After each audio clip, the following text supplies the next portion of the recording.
अब तक क्या पढ़ा बच्चों? हम लोग पढ़ रहे हैं बच्चों अरिथमेटिक प्रोग्रेशन।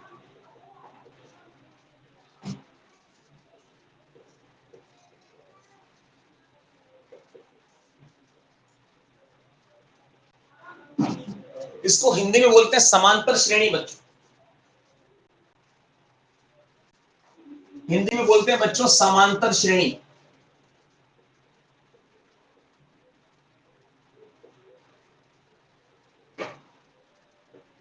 क्या होती है बच्चों, ये भी ध्यान देंगे क्या होती है। थोड़ा साफ सुथरा लिखते हैं, थोड़ा लिख लो।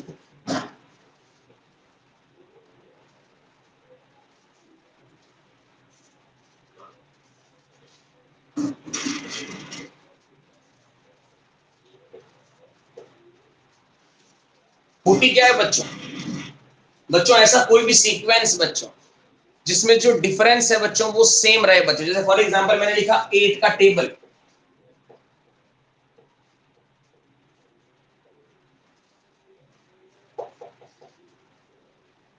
तो बच्चों अगर आप यहाँ डिफरेंस देखोगे बच्चों तो डिफरेंस क्या है बच्चों? सेम है। 8 के बाद 16 आ रहा है, कितने का गैप है बच्चों? 8 का। 16 के बाद 24, तो हर बार जो डिफरेंस है बच्चों वो सेम है।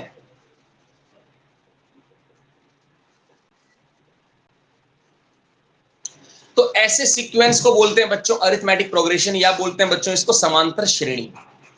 अब जैसे मैंने एक सीक्वेंस लिखा 4 2 4 2 4 6 8 6 4 2, क्या ये भी एक एपी हो सकती है बच्चों? क्योंकि इसमें भी देखो बच्चों सेम डिफरेंस है 2 2 का, लेकिन बच्चों गौर से देखो डिफरेंस सेम नहीं है। 4 से 2 जाओगे -2 करके, और 2 से 4 जाओगे +2 करके, 4 से 2 जाओगे फिर -2 करके, और उससे जाओगे फिर +2 करके। तो डिफरेंस सेम नहीं है बच्चों। यहाँ -2 +2 -2 +2, ये डिफरेंस सेम नहीं है, तो ये एपी नहीं है और ये एपी है। सभी टेबल्स बच्चों, सभी पहाड़े जो आप पढ़ते हो सभी एपी में होते हैं बच्चों, ठीक है। सभी का जो डिफरेंस होता है वो सेम होता है बच्चों। अब थोड़ा ध्यान दोगे बच्चों, जैसे मैंने लिखा 4 4 4 4 4 4, क्या ये एक एपी है बच्चों? ये एक एपी है बच्चों, बिकॉज बिकॉज आप यहाँ देख सकते हो बच्चों कि यहाँ जो डिफरेंस है वो 0 0 का है, तो हर बार डिफरेंस सेम है बच्चों, ठीक है। तो ये भी एक एपी है बच्चों, ये भी एक एपी है।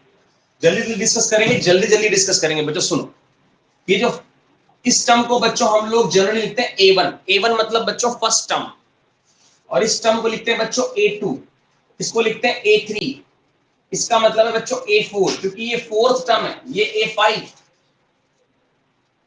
A4 A2 A3 A1 A2 A3 A4 A5 का मतलब बच्चों ये फर्स्ट टर्म है, ये सेकंड टर्म है, ये थर्ड टर्म है, ये फोर्थ टर्म है, ये फिफ्थ टर्म है। हिंदी में बोलूं तो पहला पद, दूसरा पद, तीसरा पद, चौथा पद, पांचवा पद।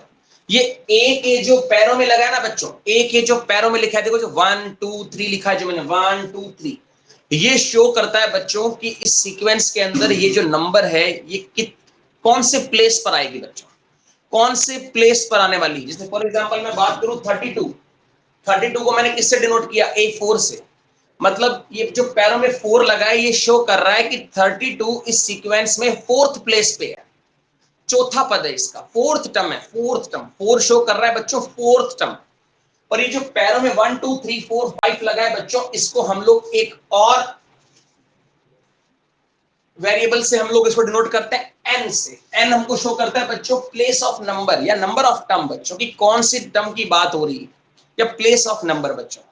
जैसे इसके लिए प्लेस हो गया 1, इसके लिए n की वैल्यू हो गई 1, क्योंकि ये फर्स्ट टर्म है बच्चों, ये पहले नंबर पे आ रही है, पहले प्लेस पे, ये सेकंड प्लेस पे, ये थर्ड प्लेस पे, ये फोर्थ प्लेस पे, ये फिफ्थ प्लेस पे। मतलब हमको शो हो रहा है कि 40 के लिए n की वैल्यू 5 है, 40 के लिए n की वैल्यू 5 है बच्चों। इट मींस जो 40 है वो फिफ्थ प्लेस पे आएगा, मतलब इसकी फिफ्थ टर्म होगी। गिवन सीक्वेंस के लिए जो 40 है बच्चों वो फिफ्थ टर्म होगी, पांचवा पद होगा। ये एक एक पैरों में जो लगा हुआ है ना बच्चों 1 2 3 4 5, इसी को हम लोग n बोलते हैं बच्चों, इसी को हम लोग n बोलते हैं। फॉर एग्जाम्पल बच्चों, फॉर एग्जाम्पल मैं यहां लिखता हूं, आगे एक नंबर आया 72, बीच में मैंने कुछ टर्म्स मिस कर दी बच्चों, तो अगर मैं इसके लिए लिखता हूं कि ये A9 है बच्चों, अगर मैं लिखता हूं कि ये A9 है बच्चों, तो इसके लिए n की वैल्यू हो जाएगी 9, मतलब ये 9th टर्म है इस सीक्वेंस की। ठीक है, तो थोड़ा सा जल्दी जल्दी रिपीट कर देता हूं। तो अगर सुनो, इस फर्स्ट टर्म को A1 भी लिखते हैं और सिर्फ A भी लिखते हैं, सिर्फ A भी लिख दें, कुछ ना लगाए नीचे पैरों में, तो भी इसका मतलब फर्स्ट टर्म है। A का मतलब A या A1 एक ही बात है बच्चों। अब देखो बच्चों, जो इनके बीच का डिफरेंस है बच्चों, इनके बीच का डिफरेंस है बच्चों, इनके बीच का डिफरेंस है, उसे हम बोलते हैं कॉमन डिफरेंस, सार्व अंतर। कितना है डिफरेंस? +8 बच्चों। इसको हम डिनोट करते हैं स्मॉल d से, इसको बोलते हैं कॉमन डिफरेंस। कॉमन डिफरेंस बच्चों, थोड़ा ध्यान देंगे सभी। और यहां कितना आया? 8। और ये फाइंड कैसे करते हैं बच्चों स्मॉल d को? इसको आप A2 माइनस A1 करके भी फाइंड कर सकते हो, इसको आप A3 माइनस A2 करके भी फाइंड कर सकते हो, इसको आपको A4 माइनस A3 करके भी फाइंड कर सकते हो। और मैं इसका एक जनरल फॉर्मूला लिखूं तो बच्चों इसका फॉर्मूला बनेगा AN माइनस AN माइनस 1। ये क्या मतलब है बच्चों इसका? मतलब देखो, अगर मैं बोल दूं n की वैल्यू फॉर एग्जांपल 20 है, तो ये क्या बन जाएगा? अगर मैं बोल दूं बच्चों n की वैल्यू, मैंने एक जनरल फॉर्मूला दिया आपको कि d का जनरल फॉर्मूला है बच्चों an माइनस AN माइनस 1। इसका मतलब क्या है? मतलब समझो इसका बच्चों, अगर मैं बोल दूं n की वैल्यू 20 है बच्चों, 20, तो d कैसे मिलेगा आपको? A20, n की जगह आ जाएगा 20 और माइनस a। अब यहां देखो n कितने, n किसके इक्वल है? 20 के, तो 20 माइनस 1 19 बच्चों। ऐसे ही अगर मैं बोल दूं बच्चों, अगर मैं बच्चों बोल दूं कि n की वैल्यू 32 है बच्चों, अगर n की वैल्यू 32 है बच्चों, तो d मिलेगा आपको A32 माइनस a, n की जगह 32 आ गया, और 32 माइनस 1 कितना हो जाएगा? 31। तो इससे हम लोग समझ गए कि d कैसे निकालते हैं। d निकालने के लिए क्या करना है? किसी भी टर्म में से जस्ट उससे पहले वाली टर्म, जस्ट प्रीसीडिंग टर्म को आप सब्ट्रैक्ट कर दो। किसी भी टर्म से जस्ट पहले वाली टर्म, कोई भी टर्म, जैसे मैं अगर A8 की बात कर रहा हूं, A8 की बात कर रहा हूं, तो A8 में से क्या सब्ट्रैक्ट करूं कि D निकल आए? तो A7 निकालना पड़ेगा। A7 8th टर्म में से 7th टर्म को सब्ट्रैक्ट करोगे तो D निकलेगा। देखो यहां देखो, A2 कौन है? 16 माइनस 8, 8 आएगा। अब देखो A3 minus A2, 16, 24 minus 16, 24 minus 16 कितना आएगा? 8 आएगा बच्चों। या मैं बोल सकता हूं A4 minus A3, A4 minus A3, A4 कितना है बच्चों? 32, 32 माइनस 24, फिर हमको 8 मिलेगा बच्चों। तो ये पहचान है बच्चों, अगर किसी सीक्वेंस के अंदर an माइनस an माइनस 1 हमेशा इक्वल आता है, तो वो एपी होगी बच्चों, जिसके अंदर सभी टर्म्स, जो सभी कंसेक्यूटिव टर्म्स का डिफरेंस सेम होना चाहिए, सभी क्रमागत पदों का अंतर बराबर होना चाहिए। इसे कॉमन डिफरेंस बोलते हैं बच्चों। ये जनरल हमने बात कर दी एक एपी के बारे में। ठीक है, अब सुनो, अगर किसी एपी का आपको फर्स्ट टर्म मालूम है, ए मालूम है और डी मालूम है, ठीक है, थोड़ा सा रिवाइज कर रहे हैं, 5 मिनट लगेंगे, कोई दिक्कत नहीं। अगर हमको ए और डी मालूम है, ए क्या है बच्चों? फर्स्ट टर्म, ए को ही A1 बोलते हैं बच्चों, जो ए होता है उसी को A1 बोलते हैं हम लोग। ठीक है, अब सुनो, ध्यान दो, अच्छे से ध्यान देना। अगर हमको ए और डी मालूम है, तो बच्चों इस सीक्वेंस की कोई भी टर्म फाइंड कर सकते हैं। जैसे 8, अगर मैं इस सीक्वेंस के अंदर आपको बोल दूं 20वां पद निकालो, मतलब 20th टर्म निकालो, या मैं बोल दूं 40th टर्म निकालो, या 41st टर्म निकालो, मतलब 41वां पद निकालो, तो आप निकाल सकते हो। आपके पास एक फॉर्मूला है उसके लिए। कहां से आया? हमने पहले डिस्कस कर चुके हैं, अब नहीं करेंगे डिस्कस। तो कोई भी टर्म, nth टर्म, n मतलब कोई भी नंबर, n का मतलब कोई भी, मैं जैसे बोल दूं आपको A15 निकालो बच्चों, तो A15, तो n की वैल्यू कितनी हो गई? 15। तो इसका फॉर्मूला है बच्चों a plus n minus 1 D, a plus n minus 1 D. तो अगर मुझे A15 निकालना है, फॉर एग्जाम्पल इसी सीक्वेंस के अंदर 15वां पद निकालना है बच्चों, तो मैं कैसे निकालूंगा? A15 is equal to a plus, अब n की जगह क्या आएगा बच्चों? जो यहाँ n, a के पैरों में जो है वो n है, कितना है? 15, तो 15 माइनस 1 डी। तो ए कितना है बच्चों, ए यहां कौन है 8, फर्स्ट टर्म कौन है बच्चों 8, प्लस ये हो जाएगा 14 और डी भी कितना आया 8। अब निकाल सकते हो 8 प्लस 14 इंटू 8, 14 इंटू 8 कितने हो जाएंगे बच्चों 112, ये हो जाएगा बच्चों 120। तो मतलब इसके 15वें नंबर पर, मतलब 15th जो टर्म होगी बच्चों वो 120 होगी बच्चों। ये बात समझ में आनी चाहिए, ये बात अच्छे से समझ में आनी चाहिए कि हम कोई भी टर्म फाइंड कर सकते हैं अगर हमको ए और डी मालूम है। ठीक है, अब हमारे जो 5.3 है बच्चों, वहां हम लोग पढ़ने जा रहे हैं सम ऑफ एन टर्म्स बच्चों, सम ऑफ एन टर्म।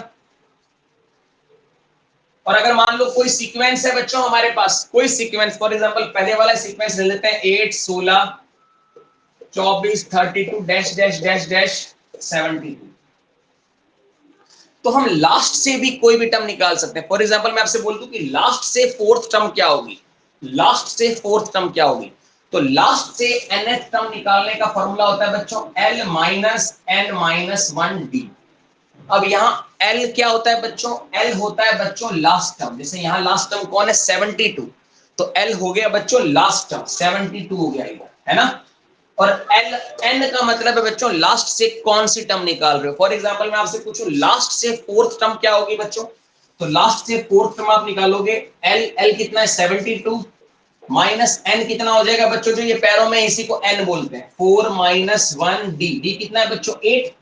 तो 72 माइनस 3 इंटू 8, ये हो गया बच्चों 72 माइनस 24, और ये आ गया बच्चों हमारे पास 48 बच्चों। कितना आ गया 48। आप चेक कर सकते हो, देखो 88 का गैप है बच्चों, 88 का गैप है। 72 से पहले कौन आएगा 64 आएगा बच्चों, 64 से पहले कौन आएगा बच्चों 56, और 56 से पहले कौन आएगा 48। देखो लास्ट से फोर्थ टर्म कौन है 1 2 first second third fourth, fourth term कौन है 48, तो लास्ट से फोर्थ टर्म कौन है 48। अब सुनो, ये दो फॉर्मूला मेन थे, फिर हमने तरह तरह के सवाल किए, इस पे तरह तरह के क्वेश्चंस डील किए हमने। अभी हम समरी डिस्कस कर रहे हैं, अब जो भी पढ़ा हमने उसके बारे में डिस्कशन हो गया। अब देखो बच्चों, ये मैंने किस लिए किया बच्चों, ये मैंने इसलिए किया कि बच्चों अगर कोई बच्चा न्यू है तो उससे प्रॉब्लम ना आए बच्चों। ठीक है, तो आप लोगों के लिए ही ये 10 मिनट मैंने वेस्ट की। अब सुनो, अब हम निकालने जा रहे हैं बच्चों sum of N terms, sum of N terms जिसके बारे में डिस्कशन कर चुके हैं। फॉर्मूला कहां से आया ये भी डिस्कशन कर चुके हैं कि फॉर्मूला कहां से बना, कहां से बने दोनों formula, sum of N terms. For example मैंने सेम क्वेश्चन दोबारा उठाता हूं 8 8 16 24 32 dash dash dash dash dash 72।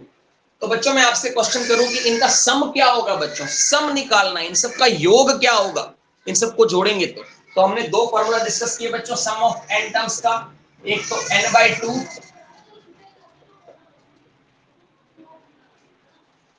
a plus L.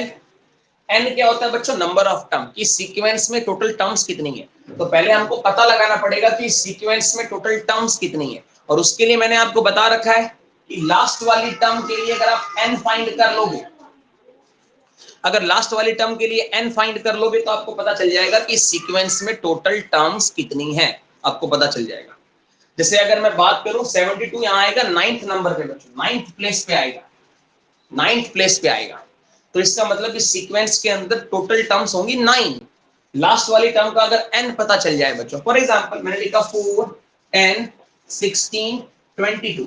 अब मैं पूछूं भाई इसमें कितनी टर्म्स है, तो ये कितने प्लेस पे आ रही है बच्चों, फोर्थ प्लेस पे आ रही है। लास्ट वाली का n निकाल लेंगे तो हमको पता चल गया इस सीक्वेंस में कितनी टर्म है, टोटल 4 टर्म है। तो n की वैल्यू निकल आएगी बच्चों। a होता है बच्चों फर्स्ट टर्म, l होता है बच्चों लास्ट टर्म। a होती है लास्ट टर्म, जैसे यहाँ l कौन है 72, L है 72 और A है यहाँ पे 8, है ना, A है 8 और L है 72। पर फॉर एग्जांपल आपको 72 दिया ही नहीं रहता, आपको बोलता भाई अब 9 टर्म्स का सम निकालो। अब 9 टर्म्स का, अब तो हमको पता ही नहीं कि भाई लास्ट टर्म 72 होगी कौन सी होगी। चलो ये तो एक छोटा सा क्वेश्चन था, सिंपल सा क्वेश्चन था, हम बता सकते हैं। लेकिन यहाँ 500 नंबर होते हैं, 1000 नंबर होते हैं, तो हमको प्रॉब्लम हो जाती है, हम कैसे बताते। तो उसके लिए बच्चों हमारे पास एक फॉर्मूला और है सम ऑफ एन टर्म का, n/2 2a plus n minus 1b। और इसको भी हम डिस्कस कर चुके हैं बच्चों, है ना, हम लोग डिस्कस कर चुके हैं कि ये फॉर्मूला भी कहां से आया बच्चों। तो अब तक ये 4 फॉर्मूले बच्चों पिक्चर में आ चुके हैं। अब जो जितना भी सवाल करेंगे बच्चों इन दो फॉर्मूलों की हेल्प से करेंगे, ठीक है।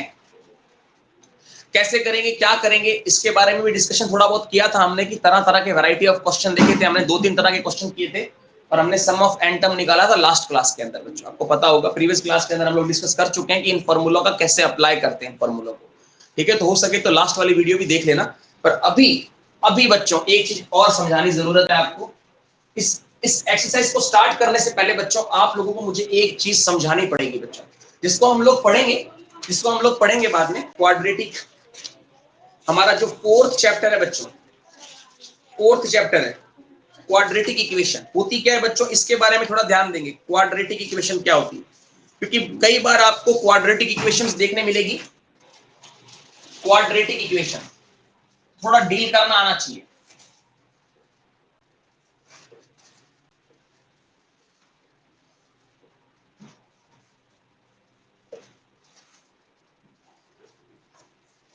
नाइन्थ क्लास के अंदर थोड़ा बहुत आपने पढ़ा है कि क्वाड्रेटिक इक्वेशन क्या होती है, लीनियर इक्वेशंस क्या होती हैं, क्यूबिक इक्वेशंस क्या होती है ना।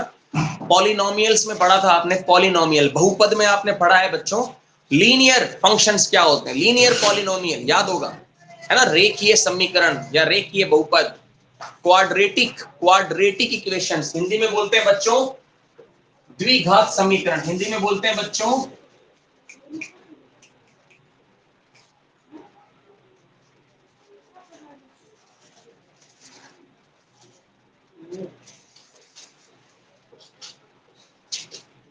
द्विघात समीकरण। हिंदी में क्या बोलते हैं बच्चों, द्विघात समीकरण। सर आपने ये पढ़ाना शुरू क्यों कर दिया, बड़ा सुनो।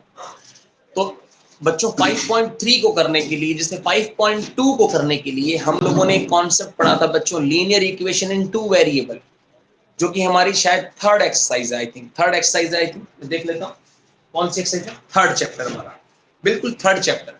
तो उसका नॉलेज होना जरूरी था, लेकिन अगर आपने नहीं भी पढ़ रखा था तो मैंने थोड़ा डिस्कशन कर लिया था उसके बारे में भी। वैसे ही 5.3 एक्सरसाइज को करने के लिए एक चीज थोड़ा और पता होनी चाहिए बच्चों, क्वाड्रेटिक इक्वेशन जो हमारा फोर्थ चैप्टर है।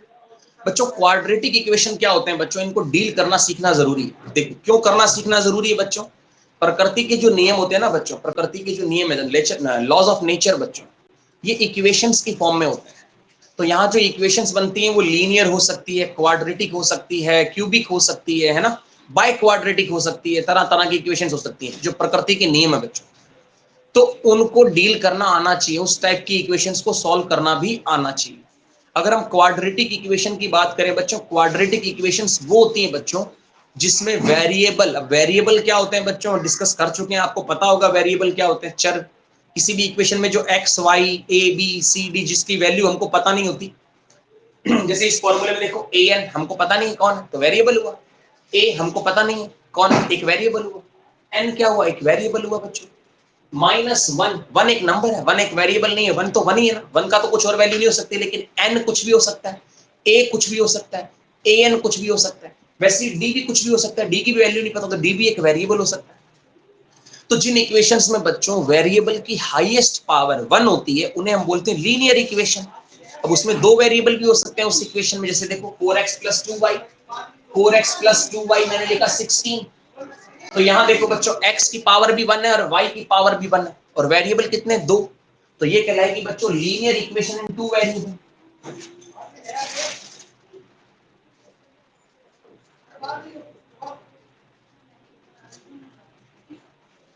है ना, जिनमें वेरिएबल की हाईएस्ट पावर बच्चों 1 होती है उन्हें लीनियर इक्वेशन बोलते हैं।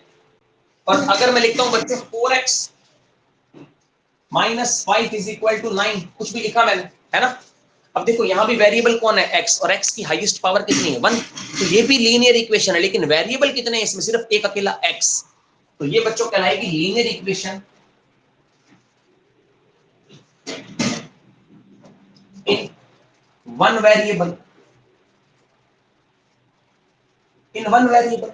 लीनियर इक्वेशन को बच्चों हिंदी में बोलते हैं रेखिक समीकरण। रेखिक समीकरण, दो चरों की रेखिक समीकरण, एक चर की रेखिक समीकरण। वेरिएबल को हिंदी में बोलते हैं बच्चों चर, ठीक है। कोई हिंदी मीडियम का बच्चा है तो वो भी थोड़ा ध्यान दे। अब सुनो, अब बच्चों क्वाड्रेटिक इक्वेशंस वो होती है जब वेरिएबल की हाईएस्ट पावर 2 हो बच्चों। डिग्री याद रखो, डिग्री याद होगा, डिग्री, इनकी डिग्री कितनी है बच्चों, 1 1, दोनों की डिग्री कितनी है, 1 1। जिसकी डिग्री 1 होती है बच्चों उसको बोलते हैं बच्चों लीनियर, और जिसकी डिग्री 2 होती है बच्चों उसको बोलते हैं क्वाड्रेटिक, जिसकी डिग्री 3 होती है बच्चों उसको बोलते हैं क्यूबिक, क्यूबिक त्रिघात। ये चीज समझनी होगी बच्चों, ठीक है। जैसे मैंने इक्वेशन लिखी बच्चों, X square minus 16x plus 60 is equal to 0। मैंने एक इक्वेशन लिखी बच्चों, यहां वेरिएबल कौन है बच्चों, देखो x। क्या x के अलावा कोई और वेरिएबल है बच्चों, नहीं है, सिर्फ एक ही वेरिएबल है x। देखो यहाँ x स्क्वायर है, यहाँ x है, वेरिएबल सिर्फ एक ही है x। लेकिन x इस फंक्शन की डिग्री कितनी है बच्चों, डिग्री है 2। याद होगा बच्चों 9th क्लास में पढ़ा है आपने डिग्री, कोटि। पहले मुझे बताओ कितने बच्चों को याद है डिग्री वगैरह क्या चीजें याद, पता, बताओ कितनों को याद है ना। हाँ, तो डिग्री कितनी है इसकी 2। जिसकी डिग्री 2 होती है बच्चों उसको बोलते हैं क्वाड्रेटिक फंक्शन, इसको बोलते हैं क्वाड्रेटिक फंक्शन। ये क्वाड्रेटिक है, इसी को बोलते हैं द्विघात। देखो हिंदी में तो बिल्कुल सही समझ आ गया, द्विघात मतलब दो घात। x की घात कितनी है 2, पावर कितनी है, x का ऑर्डर कितना है 2। Order of variable, maximum order of variable, highest order of variable is called बच्चों degree, degree of that function. अगर आप यहां नोट करो बच्चों, देखो x की हाईएस्ट पावर कितनी है, हाईएस्ट ऑर्डर कितना है 2, तो इसकी डिग्री हो गई 2। इसी को बोलते हैं बच्चों क्वाड्रेटिक। इसी को डील करना सिखाऊंगा बच्चों अभी, ठीक है। इसको क्यों सिखा रहा हूं बच्चों, क्योंकि थोड़ा बहुत इसका यूज है 5.3 में। अब सुनो ध्यान दो, किसी भी क्वाड्रेटिक फंक्शन को जो लिखने का जो स्टैंडर्ड फॉर्म है बच्चों, उसकी जो स्टैंडर्ड तरीका है जो उसका, वो है बच्चों ax square plus bx plus c is equal to 0। अब बच्चों बात को समझना है ये क्या है। जैसे मैंने एक फंक्शन लिखा अभी थोड़ी देर पहले 8x, जैसे एक फंक्शन लिखा x square plus 16x, minus लगाया था मैंने इधर, माइनस 16x प्लस कितना था 60 था, इज इक्वल टू 0। तो बच्चों यहां से हम इस इक्वेशन को कंपेयर करेंगे और हम देखेंगे कि a b और c क्या है बच्चों। बच्चों a होता है कोफिशिएंट ऑफ x स्क्वायर, जो a होता है बच्चों वो होता है कोफिशिएंट ऑफ x की स्क्वायर का, मतलब मैं हिंदी में बोलूं तो x स्क्वायर का गुणांक।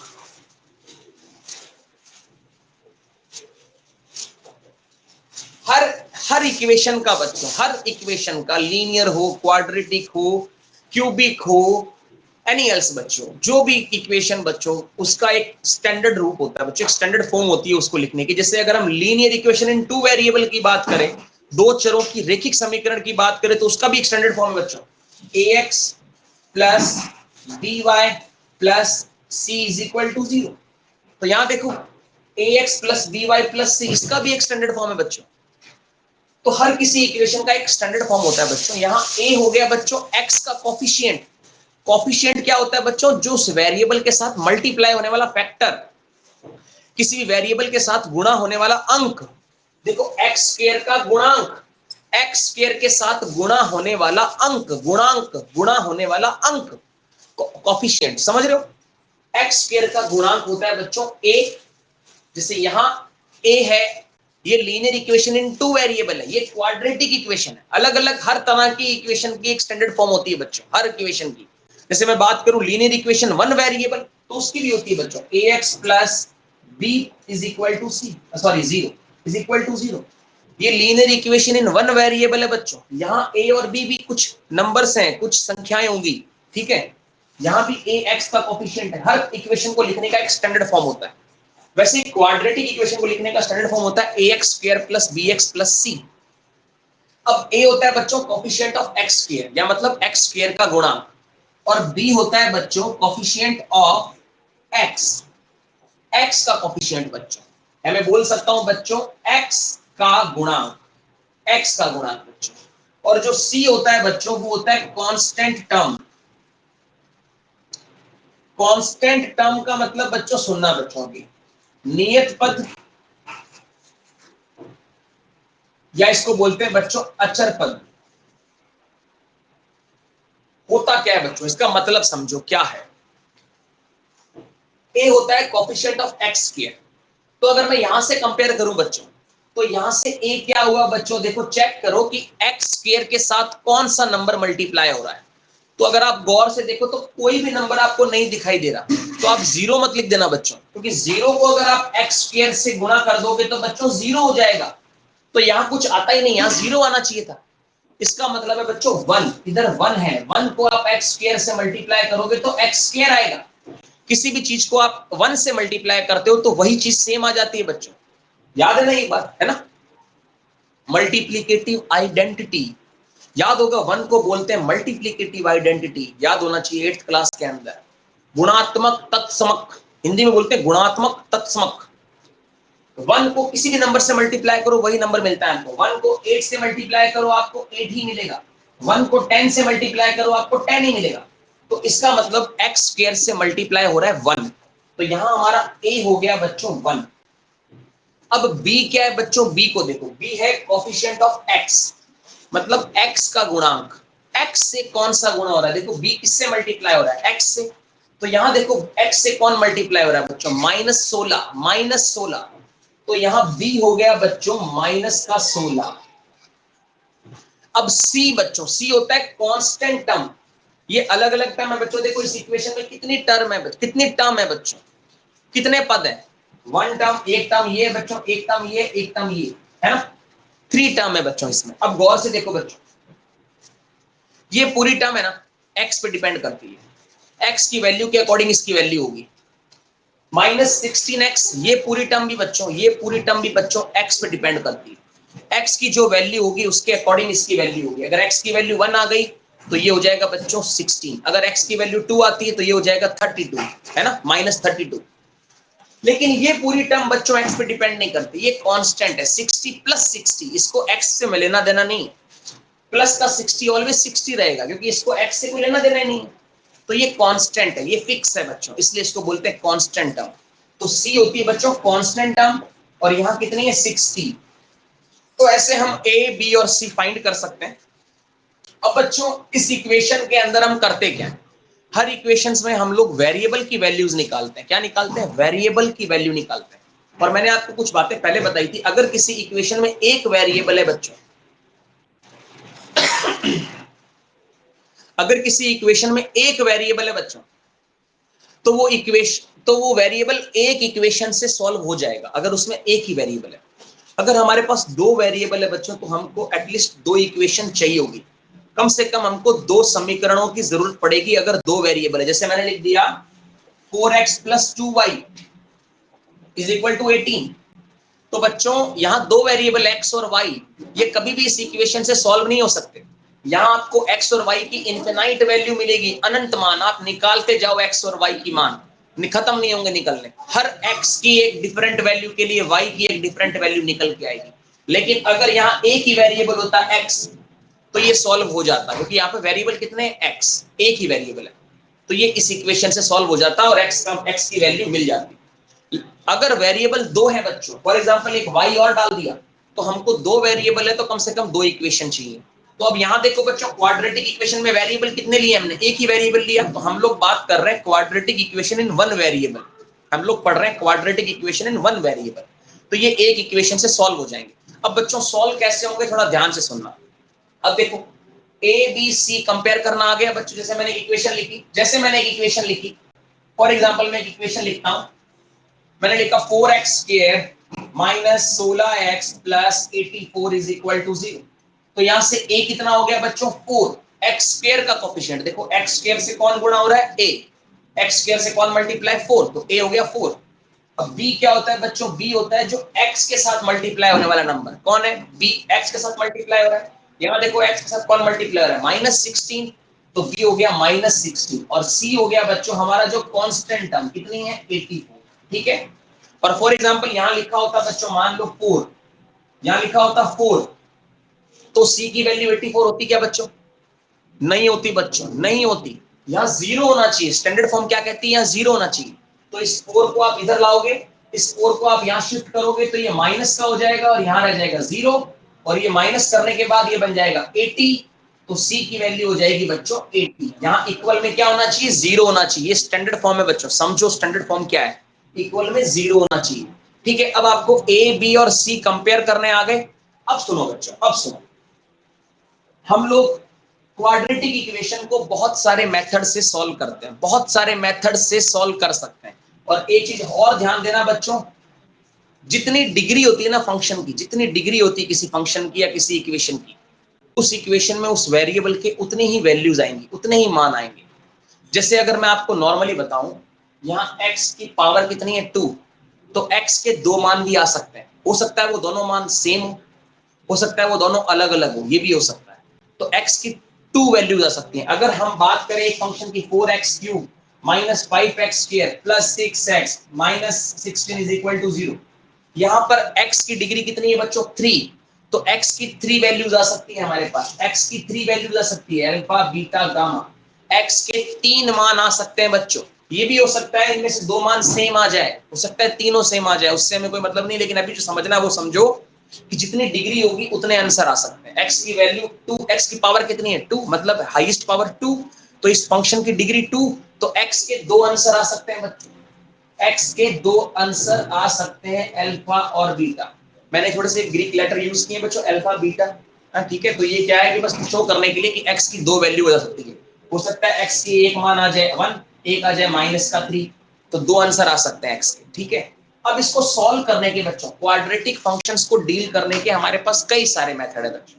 जिसमें अगर हम बात करें बच्चों, तो पहला मेथड हमारे पास होता है फैक्टराइजेशन मेथड। ये भी आप लोगों ने 9th क्लास में सीखा हुआ है।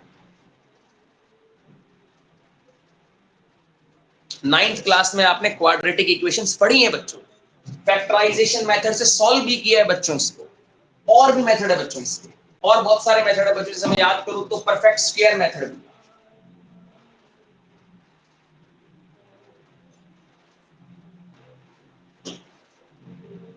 परफेक्ट स्क्वायर मेथड भी है बच्चों, ये सीखेंगे हम लोग। हिंदी में बोलते, इसको बोलते हैं बच्चों गुणनखंड विधि।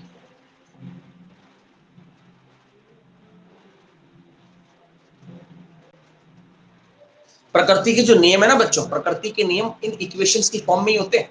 कोई भी प्रकृति का नियम अगर आप उठाओगे तो इक्वेशंस की फॉर्म में होगा बच्चों, और वो इक्वेशंस कैसी भी हो सकती है, वो क्वाड्रेटिक भी हो सकती है, वो लीनियर भी हो सकती है, वो क्यूबिक भी हो सकती है बच्चों। तो हम लोग जो मैथ्स पढ़ते हैं एक्चुअली में प्रकृति को समझने के लिए पढ़ते हैं बच्चों, नेचर को समझने के लिए मैथ पढ़ते हैं। तो अगर हमको इस टाइप की फंक्शंस डील करने नहीं आएंगे तो हम प्रकृति को कैसे समझेंगे। तो इनको डील करना, इनकी इंपॉर्टेंस को समझना भी जरूरी है, क्योंकि 9th क्लास में कई बार बच्चा सोचता भी है यार क्या है ये, और 10th क्लास में भी सोचते हैं बच्चे अरे ये क्या है, क्यों पढ़ाए जा रहे हैं।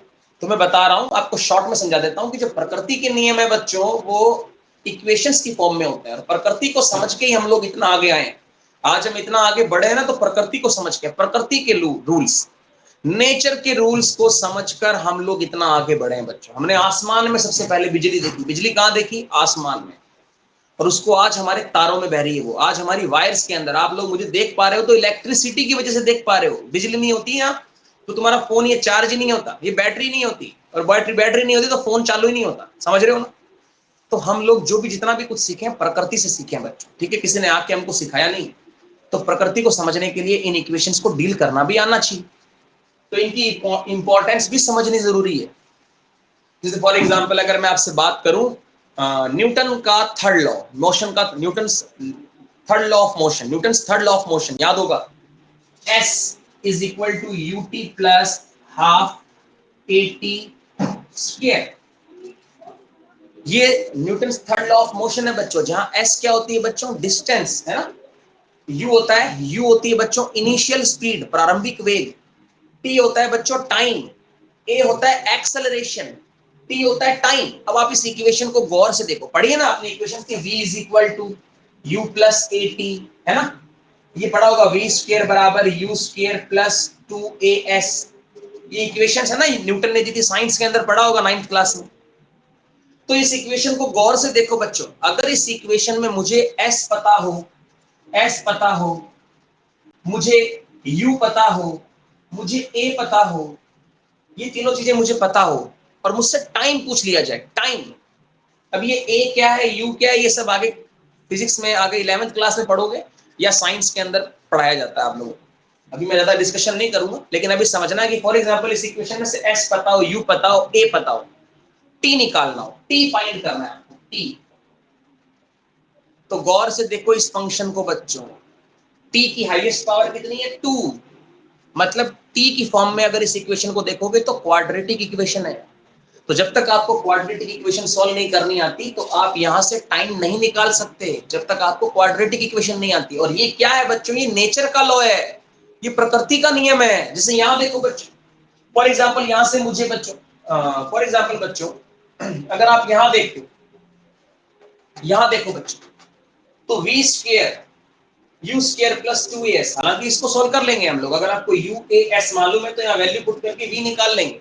लेकिन गौर से देखो वी स्क्वायर की फॉर्म में क्या है, v की फॉर्म में ये क्या है, क्वाड्रेटिक इक्वेशन, u की फॉर्म में क्या है, क्वाड्रेटिक इक्वेशन। इससे ये क्या है बच्चों, देखो लीनियर, ये लीनियर है, इसमें किसी भी वेरिएबल की बात करोगे तो हाईएस्ट पावर कितनी है 1, तो ये लीनियर इक्वेशन है। जिससे ये t की फॉर्म में क्वाड्रेटिक है, ये t की फॉर्म में क्वाड्रेटिक है। समझ रहे हो, समझ रहे हो कि प्रकृति के नियम कैसे होते हैं बच्चों। ठीक है, थोड़ा सा मैं आपको इसकी फील देने के लिए इतना मैंने समझाया ताकि आपको थोड़ा फील आए बच्चों। ठीक है, ताकि आप टॉपिक्स को इंटरेस्ट से पढ़ो, इंटरेस्ट से, इंटरेस्ट होना बड़ा जरूरी है।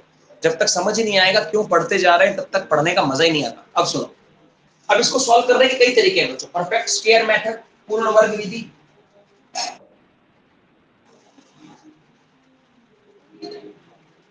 ये फैक्टराइजेशन मेथड आप लोगों ने 9th क्लास में कर लिया, फैक्टराइजेशन मेथड 9th क्लास में कर लिया बच्चों। और थर्ड जो इसका कॉन्सेप्ट है बच्चों वो है हमारे पास श्रीधराचार्य मेथड, श्रीधर आचार्य। ये एक मैथमेटिशियंस थे बच्चों बहुत पुराने, इन्होंने एक फॉर्मूला दिया हमको और हम इसी को डिस्कस करेंगे अभी फिलहाल। बाकी हम लोग जब चैप्टर पढ़ेंगे हमारा फोर्थ चैप्टर, तब हम लोग सारे मेथड डिस्कस करेंगे। लेकिन अभी फिलहाल हम लोग सिर्फ इस मेथड को समझेंगे ताकि हम लोग ऐसे फंक्शन डील कर लें, क्योंकि इस एक्सरसाइज के अंदर ऐसे फंक्शन आएंगे। ठीक है, श्रीधराचार्य मेथड, इसको बोलते हैं श्रीधर आचार्य,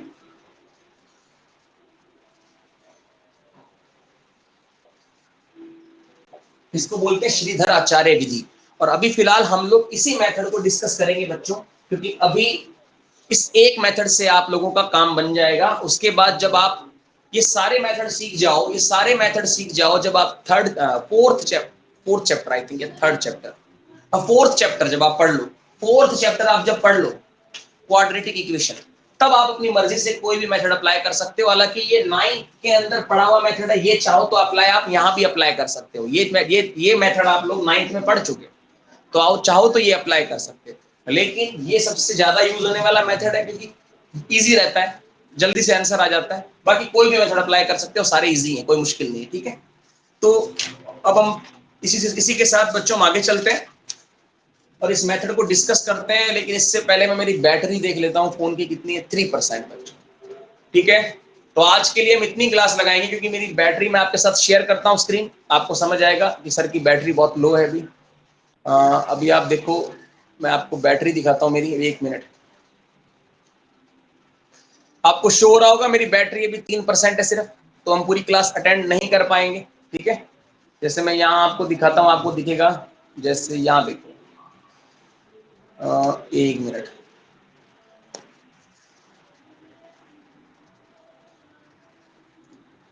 दिख रहा होगा आप लोगों को,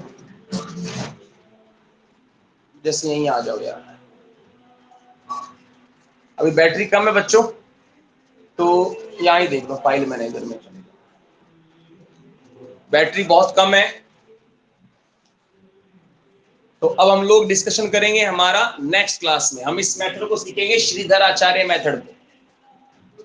समझ तो आ रहा है सबको? बोला करो मेरे साथ, बातें किया करो, बातें किया करो मेरे साथ बच्चों। हाँ, तो इस मेथड को पढ़ेंगे बच्चों, श्रीधर आचार्य मेथड को। ठीक है, इसका फॉर्मूला सीखेंगे कैसे करते हैं। चलो जब तक क्लास लगती है जब तक लगा लेते हैं। ठीक है, अभी ऑफ नहीं करते, क्लास जब तक लगती है तब तक लगा लेते हैं बच्चों। ठीक है, थोड़ा ध्यान देंगे सभी, कैसे करना है। देखो, इन्होंने हमें एक आंसर दिया, एक फॉर्मूला दिया बच्चों कि इस इक्वेशन में से जो वेरिएबल है, जैसे एक्स वेरिएबल है, और वेरिएबल कोई भी हो सकता है, जरूरी नहीं है एक्स हो, ये इस फॉर्म में भी हो सकता है, 4y square plus 4y minus 72y plus 17y plus 72 is equal to 0। तो यहां वेरिएबल कौन हो गया? y। तो हम y को फाइंड करेंगे, जरूरी नहीं है x ही हो, y भी हो सकता है। तो उन्होंने एक फॉर्मूला दिया श्रीधराचार्य ने, और वो फॉर्मूला बच्चों ये है, देखो 1 मिनट बस, मैं ये थोड़ा शोर आ रहा है, ध्यान देंगे। देखो अब आपको a b और c निकालने आ गए बच्चों, a और b और c फाइंड करने आ गए किसी इक्वेशन में से। तो श्रीधराचार्य जी ने फॉर्मूला दिया बच्चों, x is equal to minus B plus minus under root B square minus 4ac upon 2a। ये फॉर्मूला दिया बच्चों। इस पूरे क्वेश्चन को करेंगे जब, तब एक बार इसको प्लस लेंगे, एक बार माइनस लेंगे, एक बार प्लस लेंगे, एक बार माइनस लेंगे, तो हमको x की दो वैल्यू मिल सकती है। जैसे एक सवाल जो हमने पहले किया था, वहां x की वैल्यू क्या होनी चाहिए, चलो डिस्कस करते हैं। जस्ट पहला क्वेश्चन देखते हैं। हमने लिया था x square minus 16x plus 60 is equal to 0। तो यहां x की वैल्यू क्या हो, यहां x की वैल्यू क्या हो कि ये पूरा फंक्शन 0 हो जाए। तो बच्चों ऐसा तो नहीं मेरी मर्जी की वैल्यू बोल दूं कि भाई x की वैल्यू 1 ले लो। अगर 1 लूंगा तो क्या बनेगा, देखो 1 की स्क्वायर माइनस 16 इंटू 1 प्लस 60, ये कितना बन गया, 1 माइनस 16 प्लस 60, ये बन गया बच्चों 45 बन गया, 45 बन गया बच्चों, 45 आंसर आया, 0 तो नहीं आया ना। तो अपनी मर्जी से वैल्यू तो नहीं रख सकते, तो हमें पता लगाना होगा कि x की यहाँ क्या वैल्यू हो कि ये पूरा फंक्शन 0 हो जाए। तो हम श्रीधराचार्य जी की मदद लेंगे। इन्होंने पहले a b और c फाइंड कर लो। a कितना हुआ बच्चों, यहाँ से a हो गया 1। देखो x स्क्वायर के कोफिशिएंट को 1 बोलते हैं, x स्क्वायर के कोफिशिएंट को a बोलते हैं बच्चों, x स्क्वायर का गुणांक होता है। a कितना हो गया 1, b कितना हो गया बच्चों यहाँ माइनस 16, और c कितना हो गया बच्चों 60। c कितना है बच्चों 60। अब ये चीज ध्यान रखना बच्चों, अगर ये 60 यहां लिखा होता, मान लो 60 यहां लिखा होता, तो 60 को आप यहां लेके आओगे बच्चों, यहां लेके आओगे तो ये माइनस का 60 हो जाएगा, तो c की वैल्यू माइनस 60 हो जाएगी। यहां लेके आना है, स्टैंडर्ड फॉर्म में कन्वर्ट करना है पहले। तो लेकिन अभी तो हमारा क्वेश्चन में प्लस 60 है, हमारे क्वेश्चन में प्लस 60 है, तो प्लस 60 रखते हैं। अब देखो बच्चों, ये a b c की वैल्यू आप यहां पुट करो, आपको x की वैल्यू मिल जाएगी।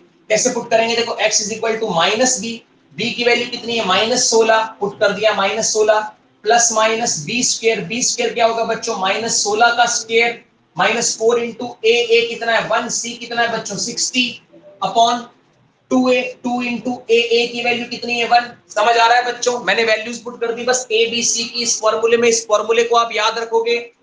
अभी क्या बन गया देखो, माइनस माइनस प्लस हो गया, प्लस माइनस, और ये 16 की माइनस, फोन चेंज किया मैंने, वो स्विच ऑफ हो गया था, ठीक है, तो फोन चेंज, ठीक है, वो फोन स्विच ऑफ हो गया, मैं हाथों हाथ दूसरा फोन लेके आया हूं आप लोगों के लिए, ठीक है, ठीक है, दूसरे फोन में क्लास लगाई है मैंने। अब ध्यान दो, देखो बच्चों मैंने वैल्यू पुट की यहाँ पे, ठीक है, बिल्कुल डटे रहना है बच्चों, एक सैनिक की तरह, एक सोल्जर की तरह, हमेशा हमेशा। देखो कैसे मेरा फोन स्विच ऑफ हुआ, मैंने इमीडिएटली मेरा फोन, ये देखो ये स्विच ऑफ हो गया, देखो बिल्कुल स्विच ऑफ हो गया, इसमें क्लास लग रही थी आपकी, स्विच ऑफ हो गया बिल्कुल, कोई बटन दबाऊं कोई सेंस नहीं, कुछ भी नहीं। अरे तो फोटो आ रही है इसमें, तो सामने वाली आ रही है, ठीक है, मेरी आ रही है।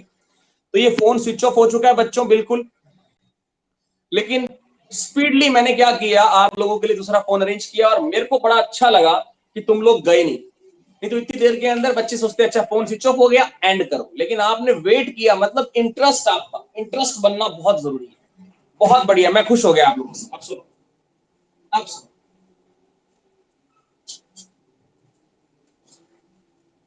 अब मैं वैल्यूज पुट करूंगा बच्चों, इधर ए बी सी फाइंड करने आ गए, वैल्यू पुट करनी आ गई। अब इसको सॉल्व करते हैं। अब भैया माइनस 16 का स्क्वायर बच्चों, किसी भी नेगेटिव नंबर का स्क्वायर एक पॉजिटिव नंबर ही होता है बच्चों, आपको पता ही है। तो 16 की स्क्वायर कितनी होती है बच्चों, 16 की स्क्वायर होती है 256, 4 इंटू 60 मतलब 240, है ना, अपॉन 2, 4 इंटू 60 कितना हो गया 240 बच्चों। अब देखो ये कितना आएगा, 256 माइनस 240 आ जाएगा बच्चों। मैं यहां लिखना शुरू कर देता हूं, यहां लिखना शुरू करता हूं, x is equal to 16 plus minus 256 में से 240 जाएंगे बच्चों, 16 बचेंगे, अंडर रूट 16 बच्चों अपॉन में 2, ये बन गया बच्चों 16 प्लस माइनस 4/2। अब हम बच्चों एक बार प्लस लेंगे, एक बार माइनस लेंगे। मैंने आपको पहले बताया था जितनी डिग्री होती है उतने आंसर आते हैं बच्चों। एक्स की दो वैल्यू आ सकती है, और ये भी हो सकता है बच्चों कि जो एक्स की दो वैल्यूज आएंगी ना, अल्फा और बीटा, ये बराबर भी आ सकती है। ऐसा कोई जरूरी नहीं है कि दोनों डिफरेंट ही आए, दोनों बराबर भी आ सकती है। तो देखो यहां एक बार प्लस लेंगे बच्चों, 16 प्लस 4/2, ये हो गया बच्चों 20/2, ये आ गया बच्चों 10। तो एक तो x की वैल्यू मिल गई 10, मतलब अगर आप इस फंक्शन में x की वैल्यू 10 रखोगे बच्चों, तो इसका आंसर 0 आने वाला है। इसका आंसर 0 आने वाला है। मतलब x की कौन सी वैल्यू सेटिस्फाई करेगी इस फंक्शन को, जैसे समझ रहे हो। जैसे मैं लिखता हूं बच्चों 4x + 2 = 10। तो x की वैल्यू क्या हो कि इसका रिजल्ट 10 आए बच्चों। तो x की वैल्यू सिर्फ 2 होगी ना, 2, तभी 10 आएगा बच्चों। 4 × 2 8, 8 + 2 10। क्या x की वैल्यू 2 के अलावा कोई और वैल्यू इस फंक्शन को सेटिस्फाई करेगी? नहीं करेगी। x की जगह अगर आप 2 के अलावा कुछ और रखोगे तो कभी 10 नहीं आएगा बच्चों। अगर मैं x को 2 रखता हूं तब आएगा ये 4 × 2 8, 8 + 2 10 आएगा। वैसे ही बच्चों, तो हमारा एक x का आंसर आ गया 10। अब अगर आप इस फंक्शन में x की वैल्यू 10 रख दोगे तो इस फंक्शन की पूरी की वैल्यू 0 आएगी बच्चों। ये फंक्शन कैसे भी हो सकता था बच्चों, ये फंक्शन ऐसे भी हो सकता था, ये फंक्शन ऐसे भी हो सकता था बच्चों। देखो x² - 16x -60। तो आपसे मेरा क्वेश्चन ये हो सकता था कि x की वैल्यू क्या हो कि इसको सॉल्व करने पर -60 आए। देखो इस -60 को जब आप यहां शिफ्ट करोगे तो प्लस का 60 हो जाएगा।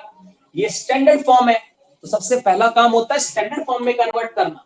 तो x की वैल्यू 10 रखोगे ना तो -60 आएगा। x की वैल्यू यहां अगर रखोगे तो इस फंक्शन को सॉल्व करोगे तो 0 आएगा। क्यों? क्योंकि -60 को मैंने यहां शिफ्ट कर लिया। अब एक वैल्यू और आ सकती है, रख के देख लो बच्चों, रख के देख लो, बिल्कुल आएगा आंसर। देखो x की जगह 10 रखो, 10 की स्क्वायर -16 × 10 + 60, क्या रिजल्ट आएगा इसका चेक करते हैं। 10 स्क्वायर का मतलब हो गया बच्चों 100, 100 हो गया, यहां लिख देता हूं 100 माइनस 16 × 10 कितना हो गया बच्चों 160, 160 + 60। अब देखो ये क्या बन गया, 100 भी प्लस के 60 भी प्लस के, कितना हो गया 160, 160 और माइनस बच्चों, माइनस क्या आएगा, ये माइनस का 160, ये माइनस का 160 बच्चों, क्या आ गया आंसर 0। देखो 0 आ रहा है बच्चों। एक वैल्यू और सेटिस्फाई करेगी, एक बार इसको माइनस लेंगे, x = 16 - 4/2, ये हो गया बच्चों 12/2, ये आ गया बच्चों 6। तो x की दो वैल्यूज आ गई हमारे पास, एक x की वैल्यू आई 10, एक वैल्यू आई 6। तो बच्चों चाहे इस फंक्शन में देखो, इस फंक्शन को दोबारा देखो बच्चों, इसी फंक्शन से मैंने ये फंक्शन बनाया बच्चों, इस 60 को वहां शिफ्ट कर दिया तो -60 है ना। तो फंक्शन इस फॉर्म में भी हो सकता है आपके पास। इसको स्टैंडर्ड फॉर्म में कन्वर्ट करके a, b और c निकाल के इस फॉर्मूले में पुट करोगे a, b, c की वैल्यू, आपको x के दो रिजल्ट मिल जाएंगे। तो देखो 10 और 6, इस दोनों फंक्शन में बच्चों अगर मैं x की वैल्यू या तो 10 रख दूं या 6 रख दूं तो ये फंक्शन सेटिस्फाई हो जाएगा, ये फंक्शन संतुष्ट हो जाएगा। तो बच्चों क्वाड्रेटिक इक्वेशंस को कैसे डील करना है समझ आया बच्चों। 6 रख के भी देख सकते हो, देखो 6 रख के भी देख सकते हो क्या आएगा। देखो 6 की स्क्वायर हो गई, 16 × 6 हो गया प्लस 60 हो गया, ये आ गया 36 और ये आ गया बच्चों माइनस का 96 प्लस 60। अब देखो ये भी प्लस का, ये भी प्लस का, तो ये हो गया प्लस के 96 और ये रहा माइनस का 96 = 0। देखो 0 ही आ रहा है बच्चों। और चाहो तो यहां से भी समझ सकते हो बच्चों, यहां से भी समझ सकते हो। देखो यहां से समझो, अगर ऐसे दिया होता तो रख के देख लो, x की जगह 10 रखो, 10² - 16 × 10 कितना आएगा 100 - 160, कितना आंसर आया माइनस का 60। देखो माइनस का 60 आ रहा है। 6 रख के भी देख सकते हो बच्चों, 6 रख के भी 6 की स्क्वायर -16 × 6, ये हो गया बच्चों 36, ये हो गया माइनस का 96, आंसर आ गया माइनस का 60। देखो माइनस का 60 आ रहा है बच्चों। बात समझ आ गई कैसे डील करनी है क्वाड्रेटिक इक्वेशंस को? ठीक है, तो कल हम लोग बच्चों स्टार्ट करेंगे एक्सरसाइज 5.3। आज हमने 5.3 तक जितना भी सीखा उसको रिवाइज किया, और सेकंड हमने क्वाड्रेटिक फंक्शंस को डील करना सीखा। क्वाड्रेटिक फंक्शंस को कैसे सोल्व करते हैं, एक स्क्रीनशॉट जरूर ले लिया करो। साथ साथ स्क्रीनशॉट लेना मत भूला करो बच्चों, बार बार मैं आपको याद नहीं दिलाऊंगा इस बात के लिए, स्क्रीनशॉट के लिए। तो ये चीज आप अगर आप सीख गए तो 5.3 में कोई प्रॉब्लम नहीं आएगी। तो ये चीज पता होनी चाहिए बच्चों, ठीक है। ओके, तो आज के लिए बहुत है इतना, मिलते हैं कल। तब तक के लिए बच्चों good night, sorry good night, goodbye and have a nice day बच्चों। गुड बाय बच्चों, मिलते हैं कल। कल संडे है, मंडे को मिलेंगे, ठीक है। Good bye.